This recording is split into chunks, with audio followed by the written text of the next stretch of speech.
में क्या कोई इन्वेस्टिगेशन की जा रही है? और दूसरा, जो सोपोर में वाक़ा हुआ, पुलिस ने प्रेस नोट जारी किया और कहा कि वो पुलिस कस्टडी से एस्केप करने के बाद जो है उसकी लाश मिली। वो एक सीक्वेंस आप बताइए कि वो कैसे भागा, उसके बाद लाश कैसे मिली, क्योंकि वो बयान नहीं किया गया पूरा, और पुलिस ने खाली एक प्रेस नोट जारी किया और उसमें जिस तरीके से प्रेस नोट बनाया गया है समझ नहीं आता है पूरा कि किन हालात में मारा, क्योंकि घर वाले तो कह रहे हैं कि जी आपका सवाल समझ गए आप। मैं चाहूंगा कि आईजी जोन आपके सवाल को रिस्पॉन्ड करें, दोनों हिस्सों को। जैसा कि प्रेस नोट में एसपी साहब ने बताया कि उनको जब पिक किया गया, अरेस्ट किया गया, तो उनके पोजीशन से ग्रेनेड मिला। ग्रेनेड मिलने के बाद उसको फर्दर इंटरोगेट किया तो डिस्क्लोज मेमो पर उसको फर्दर रिकवरी के लिए ले गया फील्ड में, क्योंकि डार्कनेस थी, काफ़ी अंधेरा था वहाँ पर। उस कंडीशन में 3-4 जगह लोकेट करा था, यहाँ पर ग्रेनेड छिपा रखे, यहाँ पर रखें।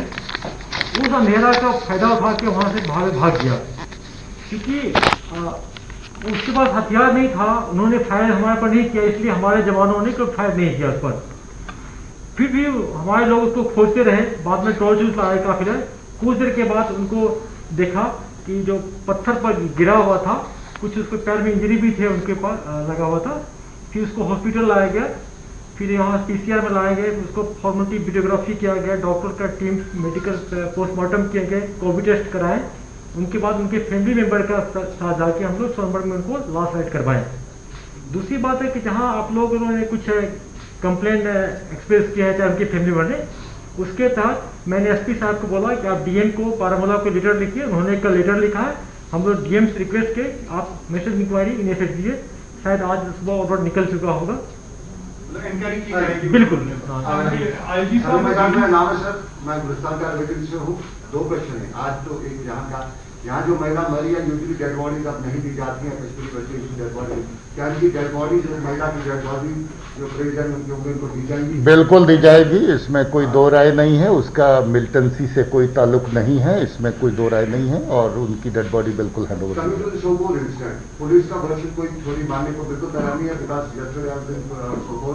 एंड लोगों ने मुझे बताया कि बात पुलिस साहब से पहुंचाई जाएगी। उनका सवाल पहला यही था कि पुलिस लेके गई, वो मारा गया, रात के टाइम पुलिस को कैसे पता चला कि मर गया, और उसी टाइम उन्हें इंटरनेट स्नैप कर दिया सोपोर में।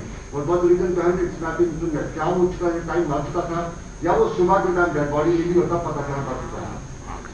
देखिए, हम लोग ज्यादा इसको गहराई में न जाकर के, अगर इंक्वायरी का प्रोसेस शुरू होने वाला है तो जो सिलसिला इंक्वायरी पे छोड़ दिया जाए। हम लोग इंक्वायरी से पहले इंक्वायरी करने की कोशिश ना करें। जब कह दिया गया है कि इसमें मिनिस्ट्रियल इंक्वायरी अगर इंस्टीट्यूट होती है, जिस भी तरह की इंक्वायरी इंस्टीट्यूट होती है, जो भी फैक्चुअल पोजीशन है वो बाहर आएगी और उसके मुताबिक कार्रवाई की जाएगी। मैं आपको एक जवाब देना चाहता हूँ। ये हमारे कॉन्फिडेंस लेवल पर है कि कहाँ हमको इंटरनेट करना नहीं करना। जैसे श्रीनगर सिटी में इनकाउंटर हो रहा है, हम लोग नहीं किए, क्योंकि मुझे कॉन्फिडेंस है कि यहाँ हम संभाल लेंगे सिचुएशन। यहाँ काफ़ी सिक्योरिटी फोर्स है, मेरा हर जगह। वहाँ पर जब जाएंगे, सोपूर जो रिमोट एरिया है जहाँ काफ़ी मिलिटेंट्स का नंबर है, वहाँ एक इनकाउंटर से दूसरा इनकाउंटर होने के, अटैक होने की संभावना रहता है। मैं नहीं चाहता, हम लोग नहीं चाहते हैं कि इंटरनेट का फायदा उठा के मिलिटेंट फर्दर कहीं अटैक कर दे। तो रूरल डिस्ट्रिक्ट आप देखते होंगे कि जहाँ एक बार फायरिंग शुरू हो गया, कभी कभी ऑपरेशन लॉन्च करने के भी हम इंटरनेट शट डाउन करते हैं हम। अभी छोड़ दीजिए, सर्च ऑपरेशन। अभी मेरे साथ हमारे कुलीग चारू सिन्हा अभी आईजीसीआरपी हैं, सिटी की ग्रिड में इन्होंने ज्वाइन किया है। मैं इनका तारुफ आप सबसे करवा देना चाहता हूं। आप कोई सवाल इनसे करना चाहें, कोई इनसे पूछना चाहें तो जरूर, मेरे से या आई साहब से पूछना चाहें तो भी।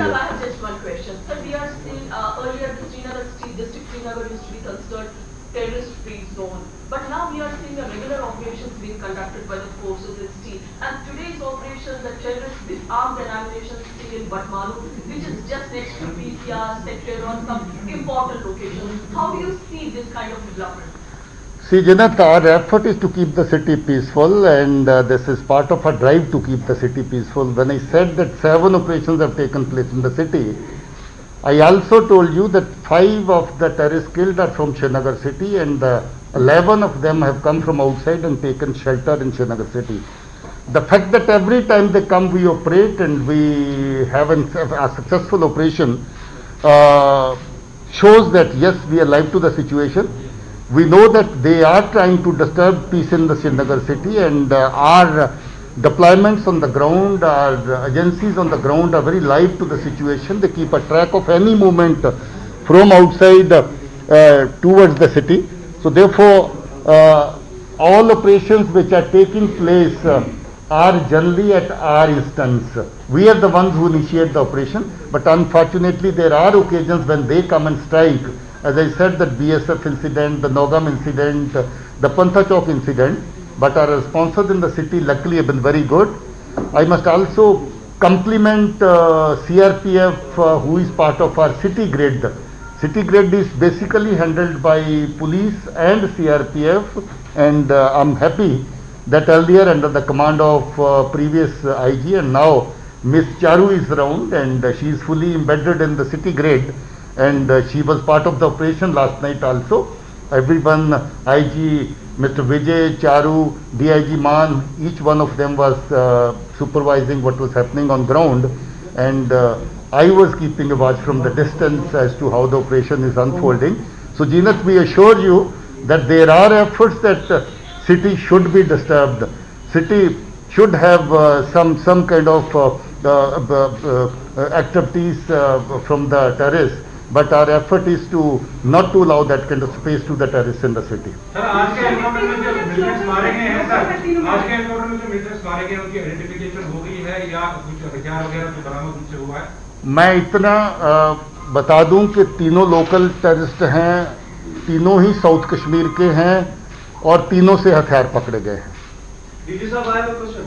सर, बेमना की एक family scholar family last time IG साहब ने बोला था, मीडिया में कोर्ट इसका है कि उसने मिलिटेंट ऑर्गेनाइजेशन ज्वाइन की, लेकिन उनकी फैमिली अभी भी डिमांड कर रही है कि हमें मदद की जाए उसके ढूंढने में। उसमें हम लोग काफ़ी मेहनत कर रहे हैं। उसमें हम लोग आर्मी से हेल्प ले लिए, हम लोग IBs भी ले रहे हैं, रॉ से भी हम लोग मेहनत कर रहे हैं उसमें। लेकिन जो हम लोग का फील्ड सोर्स जो बोला था पहले फील्ड रोड ने, उसके हिसाब से ये तंजीम ज्वाइन कर लिया है, क्योंकि उनके फैमिली बार बार अपील कर रहे हैं, रिक्वेस्ट भी कर रहे हैं, मेहनत भी कर रहे हैं। तो हम लोग इस डायरेक्शन में दोनों ओपन है। दोनों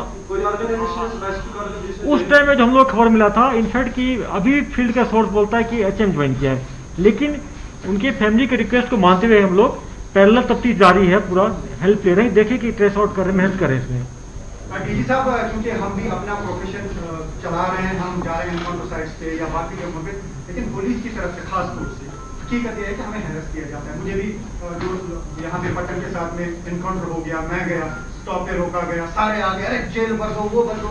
थोड़ा सा क्या आपको नहीं लगता है थोड़ा सा ह्यूमन अप्रोच होना चाहिए खास तौर से पुलिस का, क्योंकि बहुत लोगों को पीटा भी गया। मेरा एक्सपीरियंस खुद का है कई बार। अब मैं शोर नहीं करता हूँ, मीडिया में नहीं आता हूँ, फेसबुक लाइव नहीं करता हूँ, तो मतलब ये नहीं कि हमें हैरेस नहीं किया जाता है, तो जगह जगह पे हमें हैरेस किया जाता है। उसके लिए तो आप हमें हमेशा एश्योरेंस देते हैं, लेकिन होता कुछ नहीं है। सर, इसके साथ साथ हमारे एक यंग कलीग कामरान को कल ही पुलवामा में पीटा पुलिस ने, उसके ऊपर वीडियो भी है और ये हॉस्पिटल तो hospital not use airing now. तो this is our job, we are performing our professional duties. देखिए, पहले तो मैं ये हमेशा कहता हूं कि पुलिस और मीडिया के लोग आपस में दोस्त हैं, एक ही तरह का काम भी है। आप कैमरे के साथ शूट करते हो और हमें अनफॉर्चुनेटली कहीं कहीं किस हालात में राइफल का, डंडे का हालात में इस्तेमाल करना पड़ता है। मैं समझता हूं कभी कभार ऐसे वाक़ात पेश आते हैं जो अनफॉर्चुनेट हैं, नहीं होने चाहिए, उनके कोई सपोर्ट नहीं करता है, हम भी नहीं सपोर्ट करते हैं, we feel bad about them. मगर ग्राउंड पे कभी कभी थोड़ा सा ये जो माहौल होता है हाइपर होता है, जहां ऑपरेशन की साइट होती है, बाकी चीज़ें होती हैं, वहाँ पर कभी रिएक्शंस भी ओवर रिएक्शन की तरह नज़र आती हैं, और कभी कभी वो ज़रूरी भी होती हैं कि जो लोग एनकाउंटर की साइट से हट करके रहें और वहाँ पर कोई इस तरह का नुकसान जो पॉसिबल है जब एक्सचेंज ऑफ फायर हो रहा होता तो वो ना हो। तो इसके चलते कई बार ओवर रिएक्शन जरूर हो जाती, जिसका हमें खेद है, मगर कोई ऐसी बात नहीं है कि कोई जानबूझ के ऐसा करने। तो DGP दिलबाग सिंह और IG जम्मू कश्मीर विजय कुमार की press conference, IG Kashmir Vijay Kumar की प्रेस कॉन्फ्रेंस बट्टामालू एनकाउंटर की तफसीलात फराहम कर रहे थे, जिस दौरान बताया उन्होंने कि 3 मिलिटेंटों को मार गिराया गया है, जबकि इस इनकाउंटर के दौरान एक खातून को गोली लगने की वजह से उसकी मौत हो गई है, एक सीआरपीएफ का जवान जख्मी हुआ है। तो ज़िला श्रीनगर के बट्टा मालू में आज फौज ने अलग-सुबह तलाशी कार्रवाई शुरू की, जिस दौरान फिरदौसाबाद इलाके में छुपे बैठे मिलिटेंटों और पुलिस की झड़प हुई और झड़प के दौरान 3 मिलिटेंटों को पुलिस ने मार गिराया और कब्जे से हथियार भी बरामद किए हैं। इस एनकाउंटर के दौरान एक खातून और सीआरपीएफ के जवान को भी गोली लगी, ताहम खातून जख्मों की ताब न लाकर दम तोड़ बैठी। इलाके के अंदर सूरत हाल काबू में है। डीजीपी की तरफ से कहा गया है कि श्रीनगर को ज़्यादा निशाना बनाया जा रहा है और साथ ही साथ ये भी कहा गया कि गुज़श्ता साल जिस तरह से इनकाउंटर के वाक़यात पेश आ रहे थे या मिलिटेंट एक्टिविटीज़ थी, उसके मुकाबले में इस साल अब तक के जो सूरत हाल है उसमें कदर बेहतरी देखी गई है और अब तक के 177 मिलिटेंट के मारे जाने की खबर उन्होंने बताई, जिसमें से 22 पाकिस्तानी हैं। तो कहीं ना कहीं उन्होंने दरमियान में इशारा ये भी किया कि जो छोटी छोटी तंजीमें हैं, मिलिटेंट तंजीमें, पाकिस्तान कराची से सीधे तौर पर ऑपरेट किया जा रहा है और कहीं ना कहीं उसको फिर से एक्टिव करने, सरगर्म करने की कोशिश की जा रही है, जिस पर पुलिस फोर्स और सिक्योरिटी एहलकार की बहुत ही बारीक नज़र है। तो ये सूरत हाल है और आज के इस इनकाउंटर के सिलसिले में जो अपडेट फराहम की गई है उसमें 3 मिलिटेंट को मार गिराने का दावा किया गया है और ये भी कहा गया कि तीनों मकामी मिलिटेंट हैं।